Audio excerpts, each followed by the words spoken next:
I'm making a couple $half-dollar rings this morning to put in an auction, so I thought I'd make a really quick video here. Again, it's on my iPhone, so it's not going to be professional quality. But here's one that I have that's pretty much pretty close to the shape of the one you have. So I'll just show you a few simple things you can do if you have the right tools to sort of start finishing it off to make the shape look a whole lot better. And while I'm at it, here's the ring stretcher that the person posted, recommended that you buy.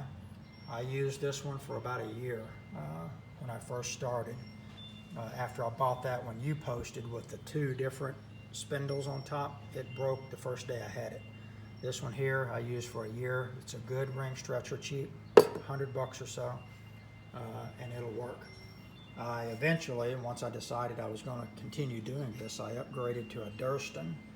This is sort of the Cadillac model of ring stretchers. It's $400 or so, but you don't need that. The one posted there will do you fine. But anyway, if you buy yourself a set of reduction dies, just look on Etsy, search for coin ring tools, and there's a lot of people that sell these. Then this will allow you to take where you have that cone shape, it will allow you to take and reduce the top there where the reeded side is, to fold it over so you can start getting a good shape to your ring. So just as a quick example here, and I would recommend, others may have different recommendations, but I would recommend starting off with 17-degree dies. I like those a lot better. I have a set of 17, and I also have a set of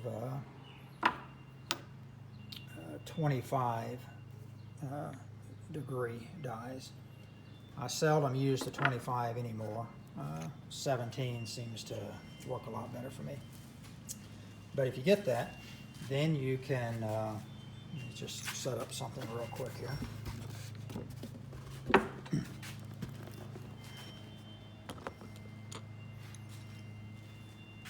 Then once you get this shape that you already have, you put it in your reduction die. You'll need a steel puck. Those ring tool makers sell those as well.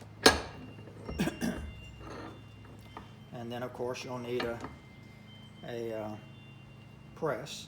I'd recommend just going ahead and getting the Harbor Freight 20-ton. I have a few different types, but just get the 20-ton hydraulic. You can do everything you need to do with one of those. And I think, gosh, I bought that a long time ago, but I think they're $100, $150 or so at Harbor Freight.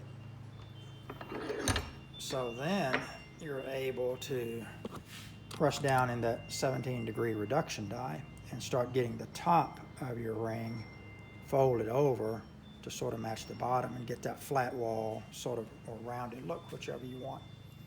So I'm just going to do a couple of presses here just to show you the difference.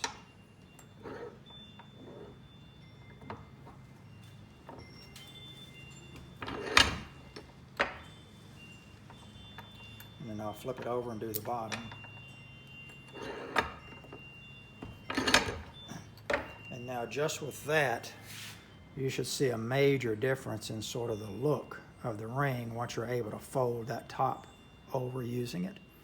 If you're doing quarters and things, you don't really even need the reduction die if you have your ring stretcher, because your ring stretcher is going to come with a reduction die plate that goes in the bottom of it.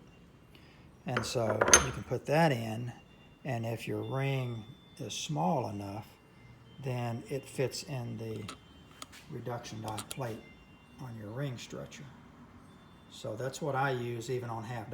Once I get them started, if I want to refine it more, then I use the actual ring stretcher to go in and reduce them more. So on quarters, you don't even need to start with these here. You can do everything on this reduction die. So you can see now that this is a much better shaped ring. I'd still do some refining. You know, you put it back on your mandrel, you stretch it a little, put it back on the reduction plate, reduce it a little on each side until you get a shape that you like. and then you're good to go. Then it's really just finishing. It's finishing the cut edge so that it's nice and rounded and smooth. Doing a little bit of finishing up here on, I always like to do a little bit of finishing on the reeded edge, but you can improve the quality of rings quite a bit with just a little bit of investment in some of these tools. Hope this helps a little.